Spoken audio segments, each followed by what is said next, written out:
Geography में basically themes हम पढ़ रहे थे, ठीक है। और कितनी थीम्स हैं इसमें? 5 थीम्स है। कौन कौन सी हैं?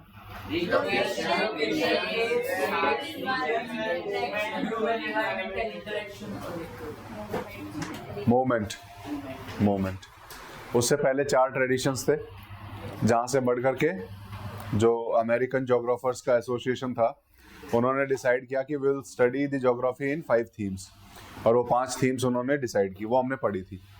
तो हमने पढ़ लिया कि ज्योग्राफी को हम किस स्कोप तक पढ़ते हैं, हम ज्योग्राफी में क्या क्या चीज़ें पढ़ते हैं वो हमने पढ़ लिया।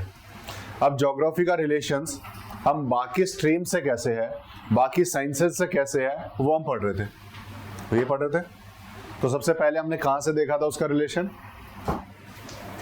फर्स्ट जो हमने पढ़ा था एस्ट्रोनॉमी, एस्ट्रोलॉजी नहीं, एस्ट्रोनॉमी। हाँ, एस्ट्रोनॉमी, मैथमेटिक्स और कंप्यूटर साइंस से ज्योग्राफी का क्या रिलेशन है, ये हमने पढ़ा था। और हमने देखा था कि किस तरीके से ज्योग्राफी उन सब सब्जेक्ट से जुड़ी हुई है, और ज्योग्राफी में उन सब्जेक्ट्स ने क्या योगदान दिया है वो भी हमने पढ़ा था, कि किस तरीके से ज्योग्राफी के एडवांसमेंट में ये सारे सब्जेक्ट्स हेल्पफुल रहे हैं, ये हमने जानने की कोशिश की थी। जिस तरीके से आज ज्योग्राफी इतना एडवांस हो चुका है, जिस तरीके से ज्योग्राफी में आज मैप्स बनाए जा रहे हैं, उसके पीछे रीजन क्या है? वो ये सब्जेक्ट्स हैं, जिसमें कंप्यूटर साइंस है। कंप्यूटर साइंस की मदद से, कंप्यूटर्स की मदद से हम मैप को बहुत प्रिसाइज बना पा रहे हैं। मैथमेटिक्स की वजह से कैलकुलेशंस हमारी बहुत प्रिसाइज, एग्जैक्ट हो गई है, ठीक है। और एस्ट्रोनॉमी की मदद से आउटर स्पेस को हम पढ़ पा रहे हैं, ठीक है ना। और आउटर स्पेस को पढ़ने में मैथ का भी उतना ही योगदान रहेगा, ठीक है। ये हमने पढ़ा था, जिससे हम आज के टाइम पे हम देखें तो जीआईएस हमने इंप्रूव किया है, कार्टोग्राफी में हमने बहुत ज्यादा इंप्रूवमेंट्स किए हैं, ये पढ़ा था हमने, ठीक है। अब उससे आगे पढ़ना है। फर्स्ट इज, एक सेकेंड, थीम्स 4 ट्रेडिशंस थे, ये 5 थीम्स हो गई जो हमने पढ़ी है। फर्स्ट थीम फिजिकल साइंसेज और सोशल साइंसेज के साथ देखेंगे। फिजिकल साइंसेज हम पहले पढ़ रहे हैं। फिजिकल साइंस क्या है? That studies non living things, ठीक है। मेनली इसमें 4 चीजें आ जाती है, ठीक है। क्या क्या है? फिजिक्स, केमिस्ट्री, एस्ट्रोनॉमी, जियोलॉजी, ठीक है। 4 चीजें हम फिजिकल साइंसेज में है, जिसमें से हमने शुरुआत में जो सबसे पहला देखा वो हमने इसका रिलेशन देखा with the astronomy, mathematics and computer science. ये कैसे ज्योग्राफी से रिलेटेड है, ज्योग्राफी में हम इन सब्जेक्ट को कैसे पढ़ते हैं, ये हमने समझा था। अब हम उससे आगे चलेंगे और हमें ज्योग्राफी और जियोलॉजी में डिफरेंस पता लगेगा कि जियोलॉजी में हम क्या पढ़ते हैं और कैसे जियोलॉजी ज्योग्राफी का ही एक पार्ट हो जाता है, कैसे जियोलॉजी ज्योग्राफी में समझने में हमें मदद करती है। तो जियोलॉजी हमें पढ़ना है, कहां से पढ़ना था? Geology and geography. Geology is the study of rocks, their type, distribution, mineral content, petroleum, etc. The subject investigates all these phenomena, classifies them and put them in a sequence. Geography interact with the subject in studying the distribution of exposed rock. आप अलग अलग बैठे हो तो फिर एक साथ कैसे होगे? पीछे हाँ। Interaction with climate and human activities, economics, prospect of the minerals and so on. Interaction between geology and geography leads to the formation of the new branch of the study called geomorphology, the study of landforms. ठीक है। यहाँ पर geology और geography को हमने साथ में पढ़ा, तो हमारा एक नई ब्रांच निकल के आया जिसको हम जियोमॉर्फोलॉजी के नाम से जानेंगे। जियोमॉर्फोलॉजी क्या है उसको समझने से पहले हम बेसिकली जियोलॉजी में क्या पढ़ते हैं वो देख लेते हैं, और वो कैसे ज्योग्राफी में असिस्ट करता है वो हम चीजें समझ लेते हैं। तो फर्स्ट इज जियोलॉजी क्या है? Geology is the study of rocks, study of basically inside the earth, जिसे हम कहेंगे। देन उसके बाद rocks and their types and their distributions. Distribution क्या होता है? कहाँ कहाँ पाए जा रहे हैं, ठीक है। उनके पैटर्न ऑफ अवेलेबिलिटी क्या है, दैट इज डिस्ट्रीब्यूशन, कि किस पैटर्न में वो अवेलेबल हो पाते हैं, कहाँ कहाँ किस किस पोजीशन में कौन कौन से रॉक्स हमें मिलते हैं। रॉक्स 3 टाइप के बेसिकली हम पढ़ेंगे, कौन कौन से? नहीं, प्राइमरी रॉक और सेकेंडरी और टर्शियरी है। सेडिमेंट्री हम पढ़ते हैं कुछ, है ना, मेटामॉर्फिक पढ़ते हैं और इग्नियस, ठीक है। तो जिसको हम इग्नियस को हम प्राइमरी रॉक बोलते हैं बेसिकली। प्राइमरी रॉक होते क्या है, पढ़ेंगे हम उसको भी, ठीक है, टेंशन लो, वो भी हम पढ़ेंगे धीरे धीरे जब उस चैप्टर में पढ़ेंगे, ठीक है। इग्नियस रॉक को हम प्राइमरी रॉक के नाम से जानते हैं क्योंकि फर्स्ट सबसे बनने वाले वो होते हैं, फिर उसी से प्रोसेस बनती हुई चली जाएगी जो सेडिमेंट्री और मेटामॉर्फस में चेंज होगी, ठीक है। तो बेसिकली जियोलॉजी में हम वो सारी प्रोसेस पढ़ते हैं, उसके रॉक्स को टाइप्स को पढ़ते हैं, उनका डिस्ट्रीब्यूशन पढ़ते हैं, उनका मिनरल कंटेंट क्या है वो हम पढ़ेंगे। देन उसके साथ साथ पेट्रोलियम कहाँ कहाँ पाया जा रहा है, अर्थ के अंदर जो भी चीजें मिल रही हैं वो सब जियोलॉजी में हम पढ़ रहे हैं, ठीक है। अर्थ के अंदर के होने वाली प्रोसेसेस को हम जियोलॉजी में पढ़ते हैं, तो ये हमारा जियोलॉजी का पार्ट होगा। ज्योग्राफी से कैसे कनेक्टेड है, this subject investigate all this phenomena. Investigate मतलब जांच करना, केयरफुली एग्जामिन करना, ठीक है ना, examining carefully, that is investigation. तो ये जो जियोलॉजी है ये क्या कर रहा है, ये इन्वेस्टिगेट कर रहा है, ये केयरफुली एग्जामिन कर रहा है कुछ चीजों को, किस चीजों को, इन दीज फिनोमेनास को। कौन कौन से फिनोमेनास, रॉक, उनकी अवेलेबिलिटी, उनकी फॉर्मेशन, देन उसके बाद पेट्रोलियम, पेट्रोलियम की फॉर्मेशन, अर्थ के अंदर होने वाली प्रोसेसेस, इन सबको जियोलॉजी में पढ़ा जाता है। एंड क्लासीफाई देम, क्लासीफाई क्यों करना पड़ता है, ग्रुपिंग कर रहे हैं हम, ठीक है ना, and group them into, put them in A sequence, फिर उसके बाद उसे एक सीक्वेंस में लगा देते हैं। जैसे हमने रॉक का क्लासिफिकेशन किया, अभी थोड़ी देर पहले मैं रॉक का क्लासिफिकेशन पूछ रहा था, वो किस लिए जरूरी है, ताकि हम एक सीक्वेंस बना पाए। वो जियोलॉजी में पॉसिबल है, वो चीजें हम जियोलॉजी में कर रहे हैं, जो अर्थ के अंदर प्रोसेस हो रही है उनको हम एक सीक्वेंस में लगा पाएंगे, उनको हम क्लासिफाई कर पा रहे हैं, अलग अलग टाइप ऑफ रॉक्स को क्लासिफाई कर रहे हैं, that is part of geology, that is part of geology, जो हम रॉक्स का क्लासिफिकेशन कर रहे हैं। और फिर सीक्वेंस में लगाते हैं कि पहले प्राइमरी आएगा, फिर उसके बाद सेडिमेंट्री आएगा, फिर उसके बाद मेटामॉर्फस आएगा, एक साइकिल हमने बना दिया। और ये कहां कर रहे हैं हम, जियोलॉजी में पढ़ रहे हैं इसको। Geography interact with the subject, और ज्योग्राफी सब्जेक्ट के साथ, जियोलॉजी के साथ इंटरेक्ट करता है, इन्फ्लुएंस करता है और खुद भी इन्फ्लुएंस होता है। कैसे होता है, in studying the distribution of exposed rock, क्योंकि ज्योग्राफी में हम एक्सपोज्ड रॉक्स को पढ़ते हैं।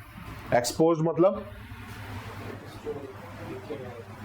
That are without the shelter, without the protection, जो सामने दिखाई दे रहे हैं, जो अर्थ से ऊपर आ चुके हैं।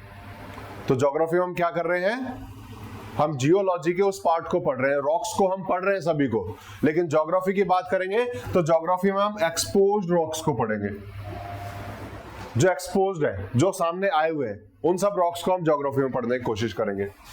Interaction with climate and human activities, और उन रॉक्स का इंटरेक्शन क्लाइमेट के साथ क्या है और ह्यूमन एक्टिविटीज के साथ क्या है, ये हम पढ़ेंगे कि कैसे क्लाइमेट रॉक्स में किस तरह के बदलाव लाता है। जहां पर हम इरोजन पढ़ेंगे, जब पता लगेगा कि हम विंड से कैसे रॉक्स पे चेंजेस आते हैं, हमारा जब वाटर इरोजन होता है कैसे वो रॉक्स को एक साथ लेकर के आता है, तो हम कहीं ना कहीं क्लाइमेटिक कंडीशंस का रॉक्स के ऊपर क्या क्या फर्क पड़ रहा है वो हम पढ़ेंगे, कि कैसे हमारा जो केमिकल प्रोसेस है एटमॉस्फेयर की, वो कैसे रॉक्स को बीच में डिवाइड कर देता है, तोड़ देता है।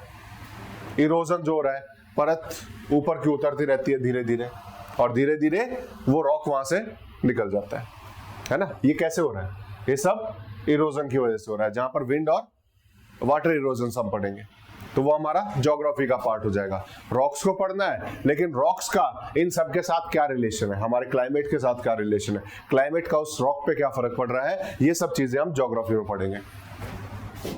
इकोनॉमिक प्रोस्पेक्ट्स क्या है, जो भी मिनरल्स हैं, जैसे पेट्रोलियम हमने पढ़ा, जो अर्थ के अंदर से निकल रहे हैं, उनके इकोनॉमिक प्रोस्पेक्ट्स, प्रोस्पेक्ट्स मतलब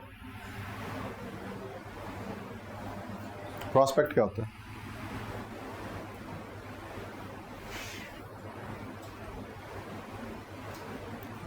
prospect is related to future, future कि उसका इकोनॉमिक फ्यूचर क्या है, बेसिकली आगे चल करके वो इकोनॉमिकली कितना एडवांस हो पाएगा, ठीक है ना। प्रोस्पेक्ट किसी भी चीज का हम देखते हैं तो हम कहीं ना कहीं उसके फ्यूचर प्लानिंग की बात कर रहे होते हैं कि फ्यूचर में उसके क्या क्या प्रोस्पेक्ट्स है, फ्यूचर में उसका क्या क्या हम देख सकते हैं, इकोनॉमिकली क्या क्या फायदेमंद रहेगा नहीं रहेगा। तो इकोनॉमिक प्रोस्पेक्ट्स, इकोनॉमिक फ्यूचर उसका क्या रहेगा मिनरल्स का, ये हम ज्योग्राफी में पढ़ेंगे। मिनरल्स को हम जियोलॉजी में पढ़ेंगे। कहा गया? मिनरल्स को जियोलॉजी में पढ़ते हैं लेकिन उसके इकोनॉमिक प्रोस्पेक्ट्स को हम ज्योग्राफी में पढ़ते हैं। जियोलॉजी सिर्फ उसकी स्टडी है लेकिन इकोनॉमिकली उसको कैसे यूज करना है वो ज्योग्राफी का पार्ट है। जियोलॉजी स्टडी ऑफ मिनरल्स, लेकिन उन मिनरल्स को कैसे निकालना है, कैसे एक्सप्लोर करना है और कैसे उसको यूज करना है economically, that is part of geography and so on. Interaction between geology and geography leads to formation of, जब जियोलॉजी और जियोग्राफी जब आपस में मिलेंगे, इन दोनों का एक दूसरे के ऊपर इन्फ्लुएंस होगा, दोनों की मिक्सिंग होगी, तो किसका क्या फॉर्मेशन होगा? That will lead to formation of new branch of study called as geomorphology. और जियोमॉर्फोलॉजी में हम क्या पढ़ते हैं? स्टडी ऑफ लैंड फॉर्म्स, कि हमारे अर्थ के ऊपर जो लैंड फॉर्म्स हो वो बन कैसे रहे। हमारे अर्थ के ऊपर बने हुए लैंड फॉर्म्स का हमारी जियोलॉजी से क्या रिलेशन है, क्या पढ़ रहे हैं हम इसमें? हम बेसिकली जो रॉक्स ऊपर आ गए, एक्सपोज हो गए, और उसके आधार पर हिल्स भी धीरे धीरे घिसती चली जाती है। अरावली हिल्स बहुत कम लेवल पे आ चुकी है, हिमालय अभी बढ़ता जा रहा है। हिमालय में हम अंदर की स्टडी करें दैट इज जियोलॉजी, लेकिन उसको जब हम करंट एनवायरनमेंट के साथ, कंडीशंस के साथ देखेंगे कि उसमें चेंजेस क्या आ रहे हैं, दैट इज जियोग्राफी। वो जियोमॉर्फिक प्रोसेस हो जाएगी, उसको हम जियोमॉर्फोलॉजी में पढ़ेंगे कि कैसे अर्थ के ऊपर जो चेंजेस आ रहे हैं, अर्थ के स्ट्रक्चर के ऊपर जो चेंजेस आ रहे हैं, that is part of geography. और उसके लिए हमें जियोलॉजी का पता होना चाहिए। उसके लिए हमें किस चीज का पता होना चाहिए?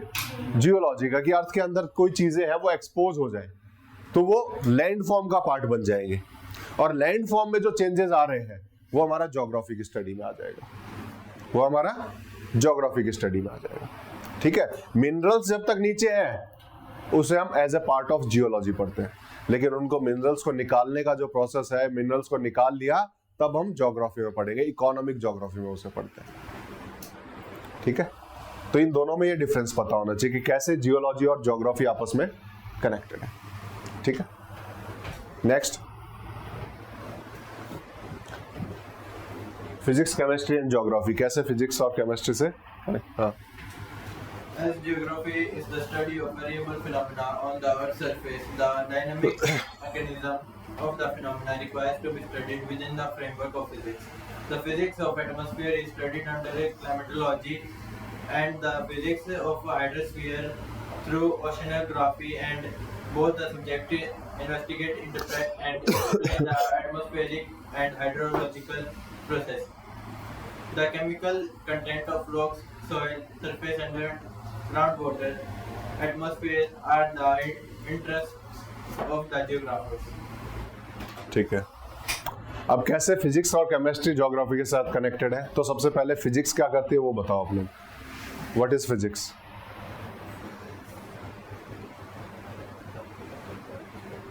फिजिक्स बताओ ना, व्हाट इज फिजिक्स, तभी हम इसको आगे समझ पाएंगे, नहीं तो समझ ही नहीं आएगा।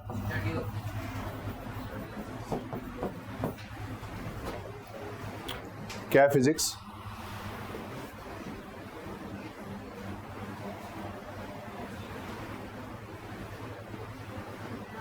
किसी को नहीं पता?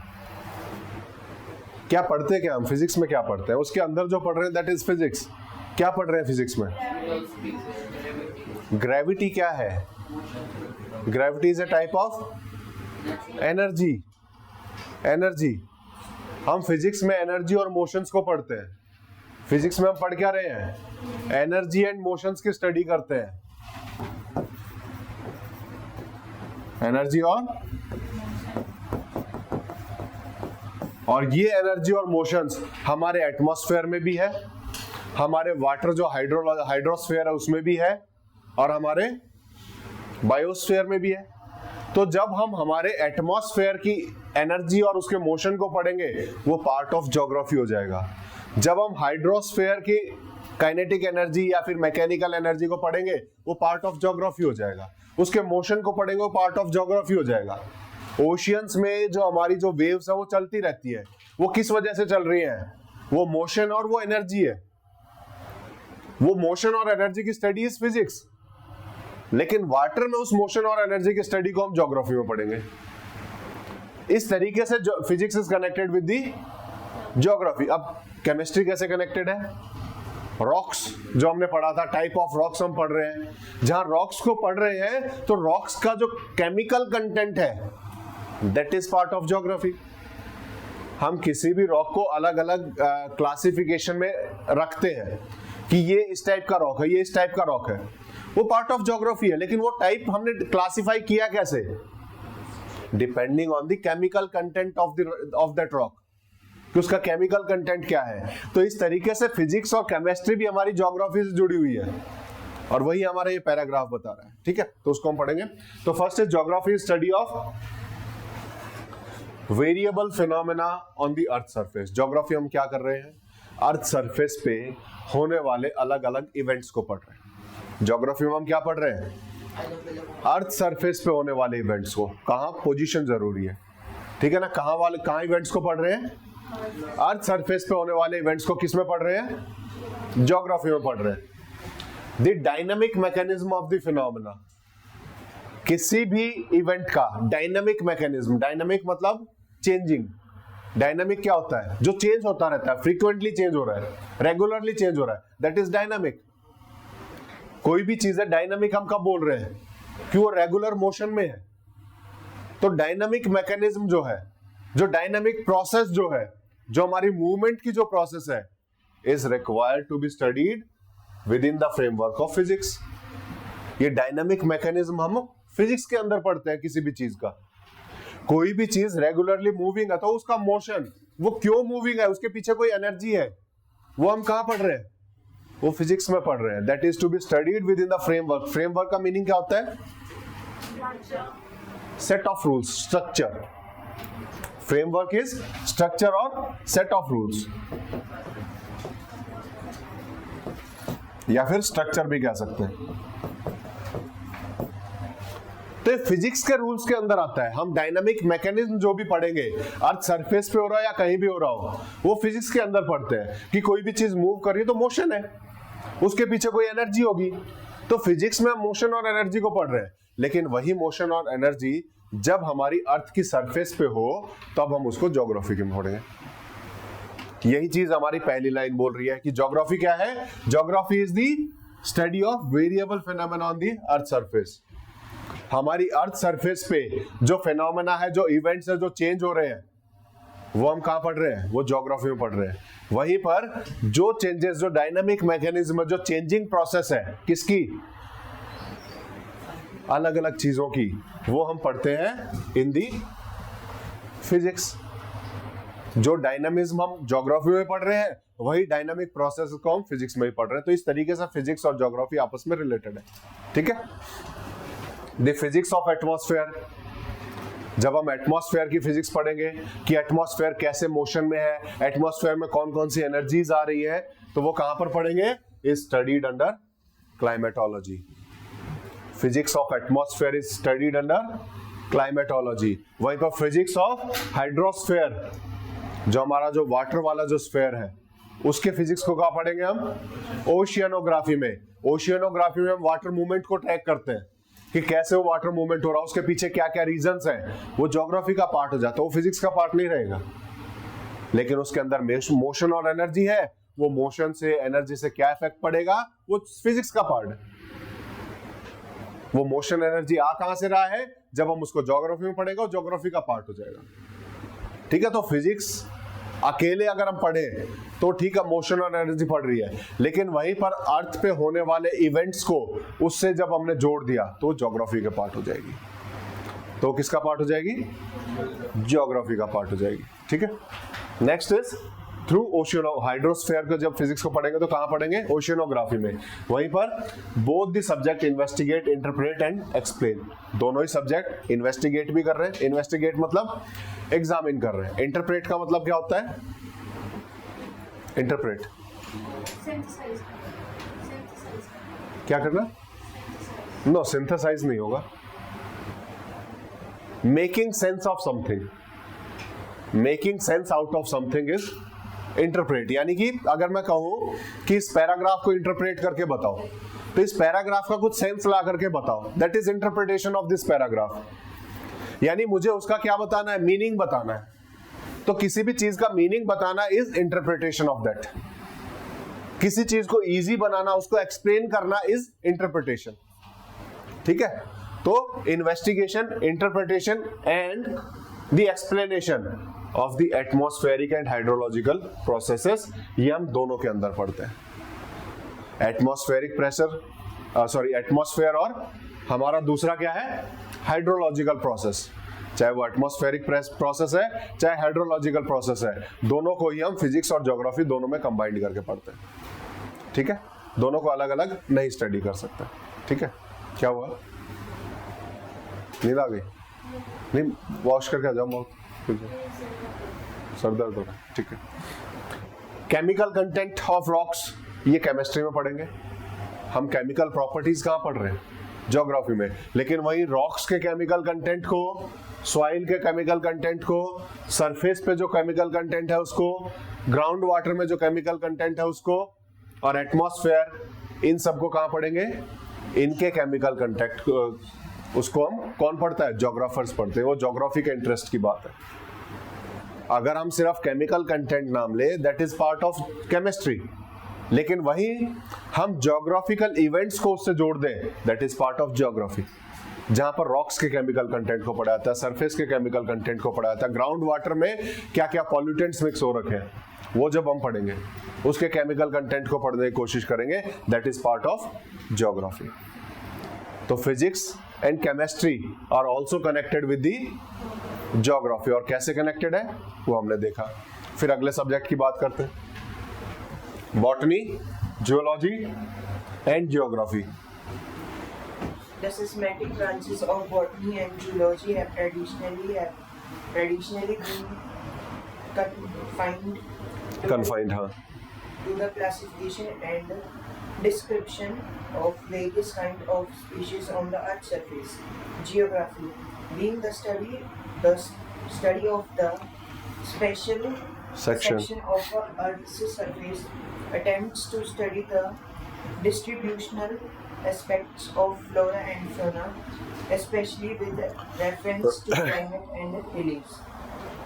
The integration among these subjects have birth to biography. Biogeography. Biogeography, इसमें सबसे पहली चीज तो है सिस्टमैटिक्स क्या है। ठीक है, तो ये चीज हमें पता होनी चाहिए, इट इज सिस्टमैटिक्स। ठीक है ना, सिस्टमैटिक्स है क्या चीज, ये हमारी बॉटनी और जियोलॉजी की एक ब्रांच है। बॉटनी और जियोलॉजी में हम कुछ चीजें पढ़ते हैं, दैट इज सिस्टमैटिक्स।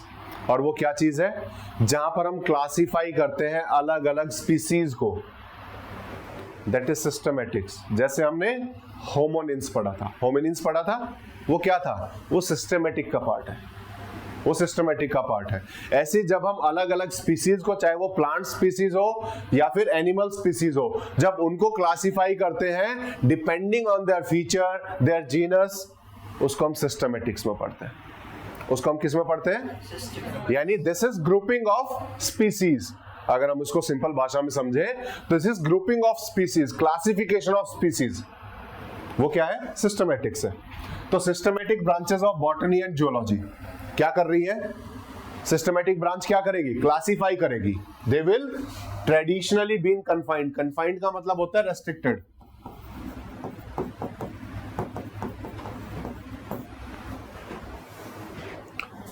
जो हमारी चाहे बॉटनी ले लो चाहे जियोलॉजी ले लो, उनकी जो सिस्टमैटिक ब्रांच है वो क्या कर रही है, that is restricted to the classification and description of various kind of species.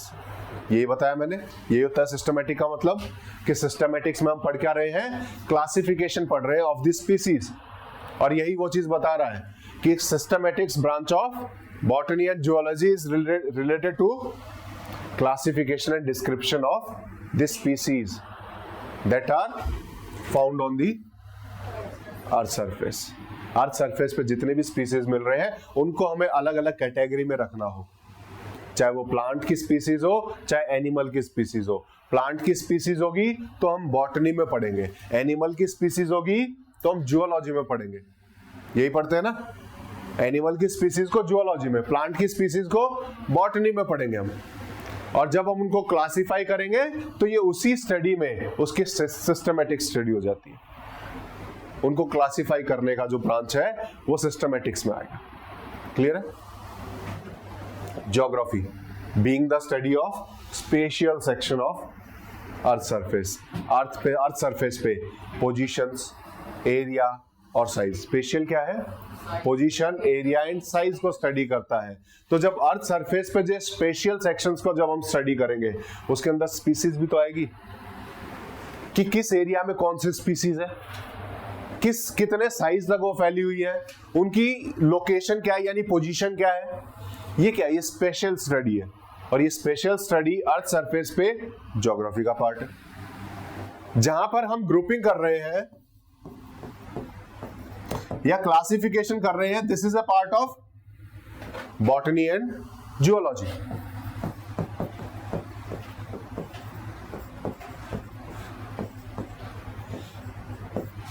Grouping अगर हम कर रहे हैं, उनकी सिस्टमेटिक स्टडी, ये किसका पार्ट है? Botany and zoology. लेकिन वहीं पर उनको स्पेशल तरीके से देखा जाए, स्पेशल एस्पेक्ट से देखा जाए कि ये ग्रुपिंग किस एरिया में पाई जा रही है, इनकी पोजीशन क्या है इंडिया में देखें तो, इनका साइज क्या है, साइज मतलब पॉपुलेशन साइज। ये किसका पार्ट हो गया? ये इसकी स्पेशल स्टडी है। और ये स्पेशल स्टडी हम कहां कर रहे हैं? ज्योग्राफी में। क्योंकि ज्योग्राफी क्या स्टडी करती है? Spatial section of the earth surface. Earth surface पे जो स्पेशियल सेक्शन है, जो बेसिकली एरिया, पोजीशन और साइज के आधार पर ग्रुपिंग करती है, ये ज्योग्राफी का पार्ट हो जाता है। ठीक है? और वही ग्रुपिंग हम इसमें भी कर रहे हैं, हमारे बॉटनी और जूलॉजी में भी कर रहे हैं। लेकिन वहां पर जो ग्रुपिंग है और यहाँ ग्रुपिंग है वो अलग अलग डिफरेंट टाइप से होती है। ठीक है? वहां हम फिजिकल फीचर्स के आधार पर करेंगे, वहां जीन्स के आधार पर करेंगे, लेकिन यहाँ पर स्पेशियल फीचर्स के आधार पर करते हैं कि हमारे हिमालयन रीजन में कौन कौन से स्पीसीज पाए जाएंगे, वो हम ज्योग्राफी में पढ़ेंगे। वेस्टर्न घाट में कौन कौन से स्पीसीज पाए जाएंगे, वो हम ज्योग्राफी में पढ़ेंगे। टाइगर्स कहाँ कहाँ पाए जाते हैं इंडिया में, वो हम ज्योग्राफी में पढ़ेंगे। तो स्पेशियल फीचर के आधार पर जब हम स्टडी करेंगे, that is part of geography. And attempt to study the distributional aspect of flora and fauna. और फिर हम उसमें क्या अटेम्प्ट करते हैं? अटेम्प्ट मतलब ट्राई करना, अटेम्प्ट इज ट्राई। फिर हम क्या ट्राई करेंगे? हम स्टडी करेंगे उनका distributional aspect. Aspect is face, facet, side. Distributional side पढ़ेंगे फ्लोरा एंड फौना का, कि कोई भी प्लांट स्पीसीज वो कहां कहां डिस्ट्रीब्यूटेड है, कोई भी एनिमल स्पीसीज वो कहां कहां डिस्ट्रीब्यूटेड है। This is special feature. ठीक है? तो ज्योग्राफी में हम उनके ये सारे फीचर्स पढ़ रहे हैं, इनका डिस्ट्रीब्यूशन पढ़ेंगे ज्योग्राफी में कि कैसे कैसे डिस्ट्रीब्यूटेड है। जैसे हमने हिस्ट्री में पढ़ा, हमारे होमो सेपियंस आकर के कहां कहां फैले, वो क्या पढ़ा है? वो डिस्ट्रीब्यूशन पढ़ा उनका। That is part of geography, जब हम उनका डिस्ट्रीब्यूशन पढ़ रहे हैं। ऐसे ही अलग अलग प्लांट स्पीसीज कहां कहां पाए जा रहे हैं, तो उनका distribution is part of geography, specially with reference to climate and relief. और इनका जो डिस्ट्रीब्यूशन है वो किसके ऊपर डिपेंड करेगा? क्लाइमेट और रिलीफ के ऊपर। तो क्लाइमेट और रिलीफ को ध्यान में रखते हुए इनके रिलेशन में जब हम डिस्ट्रीब्यूशन पढ़ेंगे, दैट इज ज्योग्राफी। तो इसीलिए जब हम मेसोलिथिक पढ़ रहे थे तो क्या पढ़ रहे थे? कि क्लाइमेट चेंज होने से डिस्ट्रीब्यूशन में चेंज आया। तो जब हमने क्लाइमेट से डिस्ट्रीब्यूशन को जोड़ दिया, that is part of geography. तो जब क्लाइमेट और रिलीफ फीचर, रिलीफ क्या होता है? Different land forms, exactly. Different land forms जो है वो हमारे relief.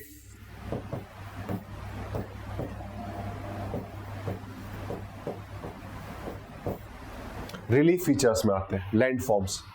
Mountain is a relief feature, lake is a relief feature, hill is a relief feature, प्लेटू is a relief feature. ये सब रिलीफ फीचर्स हैं। जो हमारे अर्थ सरफेस पे जो लैंडफॉर्म्स पाए जाते हैं उन्हें हम रिलीफ फीचर्स के नाम से जानते हैं, ठीक है।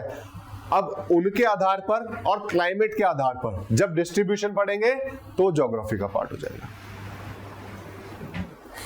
The integration among these subjects has given birth to biogeography. जब हम बॉटनी जियोलॉजी के साथ ज्योग्राफी को जोड़ देंगे तो दिस विल बिकम बायोजियोग्राफी, जहां पर हम लाइफ को पढ़ते हैं in relation to geography. Geography यानी कि स्पेशियल फीचर पे, जब हम एरिया, पोजीशन, साइज के आधार पर क्लाइमेट के साथ रिलेट करके, रिलीफ फीचर्स के साथ रिलेट करके लाइफ को पढ़ेंगे, बायो को पढ़ेंगे, लिविंग थिंग्स को पढ़ेंगे, प्लांट्स को पढ़ेंगे, स्पीसीज को पढ़ेंगे, उनके डिस्ट्रीब्यूशन को पढ़ेंगे, तो that is part of geography, ठीक है। तो बॉटनी में हम क्या पढ़ रहे हैं? Systematic study. जो जूलॉजी में हम क्या पढ़ रहे हैं? सिस्टमैटिक स्टडी है। और सिस्टमैटिक स्टडी क्या है?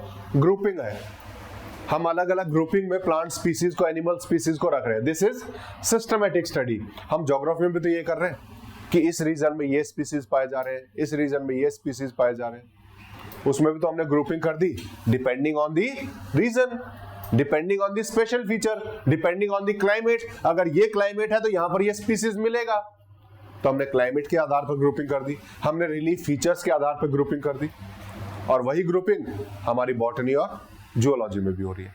तो इसीलिए बॉटनी और जूलॉजी भी फिजिक्स या ज्योग्राफी से रिलेटेड है, और जब इन दोनों को ज्योग्राफी से जोड़ दिया जाए तो उस ब्रांच ऑफ स्टडी को हम बोलेंगे बायोजियोग्राफी, ठीक है। Next is relationship with social sciences. Social sciences का क्या मीनिंग होता है? अभी हम फिजिकल साइंसेस पढ़ रहे थे, that is related to society और सोसाइटी में होने वाले इंटरेक्शंस, ठीक है ना। That study society and interaction within the society, that study is society and interaction within society.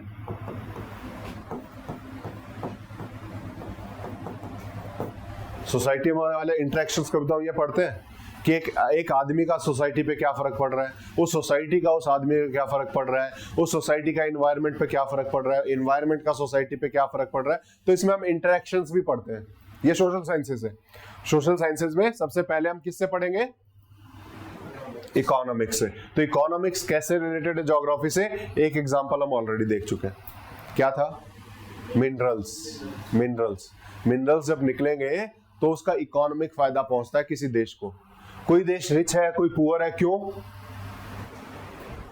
उसकी लोकेशन के आधार पर कई देशों के पास बहुत अच्छे मिनरल्स हैं, लेकिन कई देशों के पास मिनरल होते हुए भी डेवलपमेंट नहीं है, वो हम इकोनॉमिक्स में पढ़ते हैं। हम ये बोलेंगे कि कोई देश अमीर है, क्यों है? क्योंकि उसके पास मिनरल्स है, वो ज्योग्राफी का पार्ट है। लेकिन किसी के पास मिनरल होते हुए भी डेवलप नहीं है, वो इकोनॉमिक्स का पार्ट है। क्यों? क्योंकि उसने अपने रिसोर्सेज को अच्छे से यूज नहीं किया। यूजेस ऑफ रिसोर्सेज वो इकोनॉमिक्स का पार्ट है। वो किसका पार्ट होगा? इकोनॉमिक्स का। लेकिन रिसोर्सेज की अवेलेबिलिटी, रिसोर्सेज की लोकेशन, वो हमारे ज्योग्राफी का पार्ट है कि ये रिसोर्सेज पाए कहां जाते हैं, ठीक है। तो इकोनॉमी और ज्योग्राफी भी इस तरीके से आपस में रिलेटेड है। तो इस पैराग्राफ को पढ़ना कौन पढ़ेगा? किसका नंबर है? इधर से। Economics and geography. Economics is concerned with how human needs and wants are satisfied with the available resources. Economic geography is concerned with the study of resources, endowment, and patterns of utilization. The economic activities of human beings, including agriculture, fishing, forestry, industries, trade, and transport, are studied in this branch. The economic activities are highly influenced by the relief and climatic factors of the region and or the country. Therefore, economics and geography have close links with each other, especially for integrated resources development. बैठ जाओ। Lunch के बाद नींद आई जाती है क्या सबको? है? लंच पीरियड के बाद थोड़ा सा ऐसा हो जाता है कि नींद वाला पीरियड होता है ना? ठीक है ना, आती है जनरली, मुझे भी आती है, ऐसा नहीं है, सबको ही आती है। ठीक है, तो थोड़ा सा लंच अर्ली करके, थोड़ा सा बीच में 10 मिनट, शुरू के 10 मिनट में लंच कर लो, उसके बाद थोड़ा सा घूमो इधर उधर, ठीक है ना, थोड़ी सी नींद कम आएगी नहीं तो इस टाइम पे नींद आती है। ठीक है, मैक्सिमम की आंखें देख रहा हूँ सबकी लाल हो रखी है। नहीं, न्यूज़पेपर में नहीं आएगी, नहीं आएगी, आती है। अच्छा ठीक है ठीक, कोई बात नहीं। यहाँ पर हम रिलेशंस पढ़ रहे हैं ज्योग्राफी का अलग अलग सब्जेक्ट के साथ। ज्योग्राफी कैसे बाकी सब्जेक्ट के साथ रिलेटेड है, फिजिक्स के साथ कैसे रिलेटेड है, कौन बता पाएगा? कौन बताएगा? How physics is related with geography या geography is related with physics? कौन बताएगा?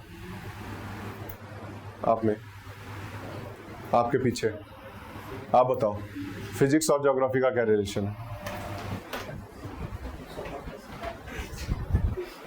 बताओ तो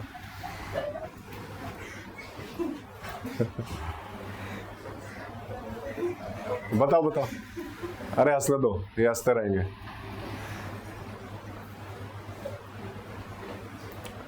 फिजिक्स कैसे ज्योग्राफी, उसको देखना ही नहीं है। कैसे? फिजिक्स में हम क्या पढ़ते हैं? फिजिक्स में हम क्या पढ़ते हैं? एनर्जी और मोशंस। तो वो ज्योग्राफी से कैसे रिलेटेड है? ज्योग्राफी में हम कौन से एनर्जी और मोशन को पढ़ते हैं? Physics is the study of energy and motion. ठीक है, तो ज्योग्राफी में कौन से एनर्जी और मोशन को पढ़ते हैं हम?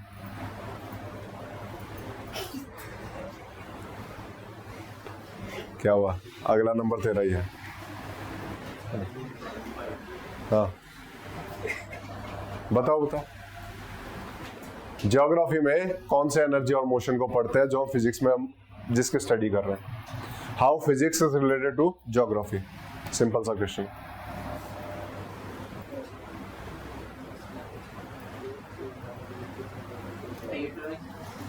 चलो आप खड़े हो, आप बताओ। सर एनर्जी के रिलेटेड। कौन सी एनर्जी? एनर्जी तो हम फिजिक्स में पढ़ रहे हैं, ज्योग्राफी में हम क्या पढ़ रहे हैं? सर जो क्लाइमेट, एटमॉस्फेयर। एटमॉस्फेयर पढ़ रहे हैं, तो एटमॉस्फेयर में एनर्जी कहाँ है? एटमॉस्फेयर में मोशन है, एनर्जी होती है। एटमॉस्फेयर में कहाँ एनर्जी और मोशन है? क्या सिर्फ एटमॉस्फेयर को पढ़ते हैं हम? फिर और क्या पढ़ते हैं? फिजिक्स।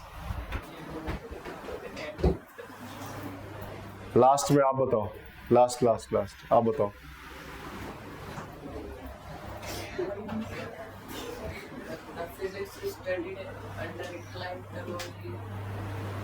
क्लाइमेटोलॉजी तो ज्योग्राफी का पार्ट है, physics not studied under climatology. Geography is studied in the climatology, not physics. Physics कैसे पढ़ रहे हैं हम ज्योग्राफी में?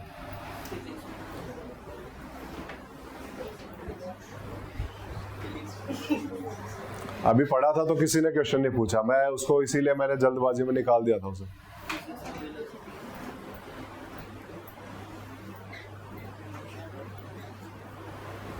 अभी हाँ, अब आप बताओ, नंबर आ गया। हाँ हाँ बताओ, आपके पीछे उधर उधर। हाँ बताओ बताओ। फिजिक्स में सर एनर्जी और मोशन के बारे में पढ़ते हैं। ठीक है, कैसे होता है कि एक होते हैं दूसरे जगह पे जा रहे हैं। कौन सा ऑब्जेक्ट? फिजिक्स में पढ़ रहे हैं हम ये।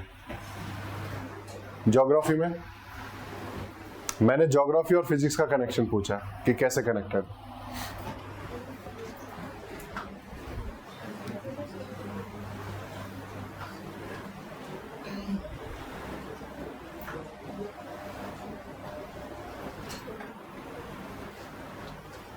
आप बताओ। पीछे ना पीछे आप बताओ। नहीं ये यूवी का।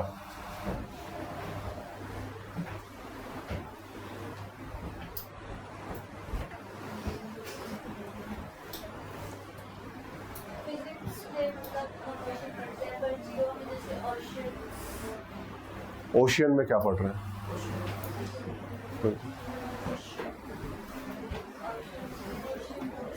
ओशियन तो पढ़ रहे हैं, लेकिन ओशियन फिजिक्स से कैसे रिलेटेड है?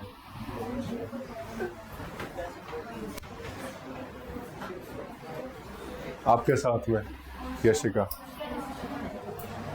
नहीं, ठीक है। देन इसके बाद नहीं, आप बताओ। सर फिजिक्स में एनर्जी और मोशन की स्टडी होती है। एटमॉस्फेयर और हाइड्रोस्फीयर में जो करंट और वाटर करंट से एनर्जी मिलती है वो जियोग्राफी से रिलेटेड। ठीक है, बैठ जाओ। आप बताओ लास्ट में। बताओ। हाँ। सर फिजिक्स में स्टडी ओशन होती है, ओशन के अंदर जो वेव्स आते हैं उन वेव्स को तो हम फिजिक्स कहते हैं, और फिर उनको एनवायरनमेंट के साथ मिला के उसे जियोग्राफी है। ठीक है, बैठ जाओ। आप बताओ। नहीं, ये मानवी। फिजिक्स में हम मोशन को डायरेक्ट पढ़ते हैं और अगर उसको अर्थ से फेस करना पड़ेगा। कैसे कनेक्ट किया आपने फिजिक्स को? कनेक्ट कैसे किया? अर्थ से फेस कैसे? क्वेश्चन है। जैसे एग्जांपल दो, कोई मुझे एग्जांपल्स बताओ कि कैसे geography is connected with the हमारा फिजिक्स। एग्जांपल्स चाहिए।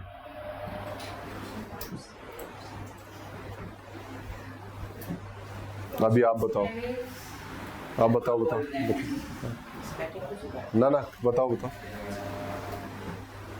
सर जो टाइप्स के मोशन वो फिजिक्स में पढ़े जाते हैं और उसको हम जियोलॉजी में पढ़ते हैं, इसलिए जियोलॉजी में हमें फिजिक्स भी पढ़नी पड़ती है। ठीक है, बैठ जाओ। जियोलॉजी नहीं, जियोग्राफी है। जियोग्राफी। हाँ, लास्ट में कॉर्नर पे आपके साथ। हाँ, बताओ। नहीं, कुछ और एग्जांपल दो। हाँ,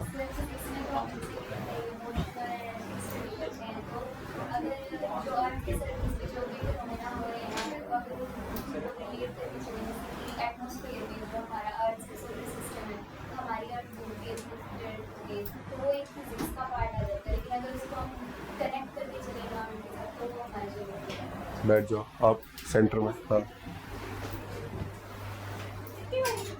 कोई बात नहीं ना यही बताओ। फिजिक्स में एनर्जी और मोशन की स्टडी होती है। अर्थ पे जैसे हाइड्रोस्फीयर हो गया, एटमॉस्फेयर हो गया, उसमें मोशन होता है, तो उस मोशन को जो स्टडी। कौन सा मोशन हो रहा है? एक आधा मोशन का एग्जांपल बताओ। ओशन में वेव्स हो गई। ठीक है, ठीक है, मोमेंट ऑफ एयर है। ठीक है, that is part of geography. ठीक है, बैठ जाओ। तेजस, आप बताओ।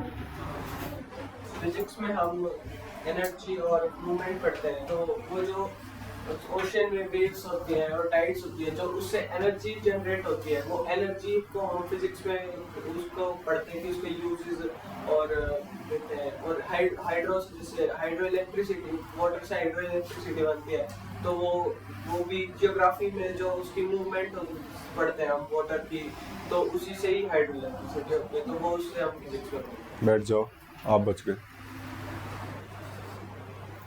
Physics is the study of oceans and energy. In geography, we study about environment and oceans. But if we compare it with physics, we study air, and air has motion. ठीक है, बैठ जाओ। ठीक है ना, जब नहीं समझ में आ रहा तो उसके एग्जांपल्स पूछने चाहिए कि क्या एग्जांपल हो सकते हैं इसके। ठीक है ना, हो सकता है एट द मोमेंट याद ना आए, लेकिन हो सकता है थोड़ी देर बाद याद आ जाए, तो एग्जांपल्स देंगे। एग्जांपल से समझना हमें, बिना एग्जांपल के चीजें नहीं समझ में आएंगी। ठीक है, बैठ जाओ, उसी को समझाते हैं अभी। फिजिक्स में हमने क्या पढ़ा है?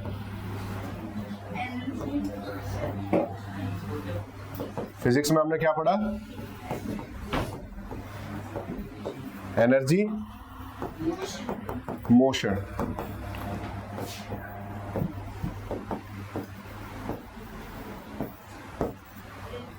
रेनफॉल कैसे होती है?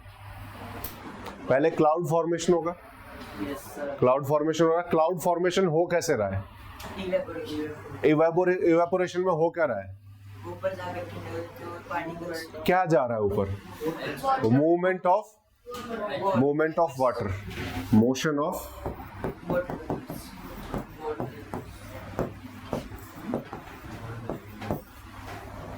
Rainfall is all about motion of water.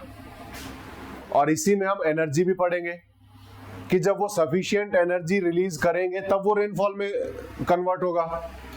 ऊपर जाकर के इवेपोरेशन पहले कूल होगा, उसके बाद उसको ड्रॉपलेट बनने के लिए कुछ एनर्जी चाहिए, तो वहां पर एनर्जी भी चाहिए। और जब मोशन ऑफ वाटर और उसकी एनर्जी को पढ़ेंगे तो ये क्या करेगा? और रेनफॉल हम कहां पढ़ रहे हैं? ज्योग्राफी में। वही मोशन और एनर्जी कहां पढ़ रहे हैं? ये ऐसे कनेक्टेड है आपस में कि जो हमारे एटमॉस्फेयर में एटमॉस्फेरिक प्रोसेस है, वही लिख रहा था वो एटमॉस्फेरिक प्रोसेस। एटमॉस्फेयर में होने वाली प्रोसेस, उसमें मोशन और एनर्जी दोनों इन्वॉल्व है। मोशन और एनर्जी की अगर हम अलग से स्टडी करें, that is part of physics, लेकिन जब उसको हम एटमॉस्फेयर में स्टडी करेंगे, that is part of geography. Motion और एनर्जी को जब हम अलग से स्टडी करेंगे, that is part of physics. Motion और एनर्जी को जब हम हाइड्रोस्फीयर में स्टडी करेंगे, that is part of geography. Hydrosphere में हमने टाइडल वेव्स पढ़ी। टाइडल वेव्स जनरेट कैसे हो रही है? उसके पीछे मोशन और एनर्जी है। मोशन और एनर्जी को हम जब अलग से पढ़ेंगे, दैट इज फिजिक्स, लेकिन टाइडल वेव का जनरेशन वो ज्योग्राफी के ऊपर डिपेंडेंट है, उसमें दोनों इन्वॉल्व है। तो इस तरीके से physics is involve with the geography. और ऐसे ही केमिस्ट्री भी।